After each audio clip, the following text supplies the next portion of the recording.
Hi, I'm Jon Leyse. I'm a therapist at Crosswinds. And one of my favorite things to do is work with married couples, people in relationships. And all of us, if we're honest, we argue and we fight. We're different. But it's not really if you fight.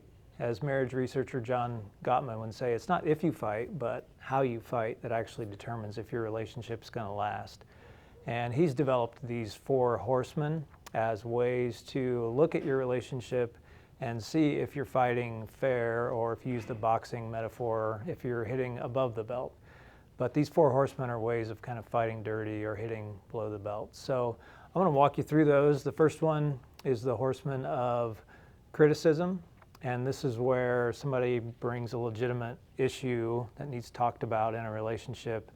And in the sense of criticism, now instead of talking about the issue, we're actually attacking the person, saying things like "you always" and "you never" as an example of criticism, or like "what's wrong with you." Now we're not talking about the issue, we're attacking the person. The second horseman is that of contempt, and this is where one person has a sense of superiority over the other, and this comes out as sarcasm. Sometimes it's eye-rolling or mockery.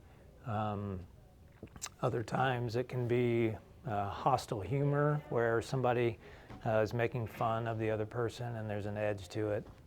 The third horseman would be one of defensiveness, where again one of the partners brings up a legitimate issue and the other person will flip it back on them and say something like, "Well, there's no pleasing you, so I don't even know why I try." Again, we're now not talking about the issue, but we're attacking the character of the person. And the last horseman is the one of stonewalling, where one of the people, typically it's the man, but gets up, storms out, slams the door, goes out to the garage, or flips on the TV, and basically just gives the silent treatment and says, "You're not even worth dealing with." And again, that's very detrimental and toxic to a relationship. So if you recognize any of those horsemen in your conflict with your partner or significant other, maybe you recognize all 4 of them, but it's very important that you work on that together. And if you can get those out of your relationship, it will ensure that your marriage, your relationship will last for the long haul.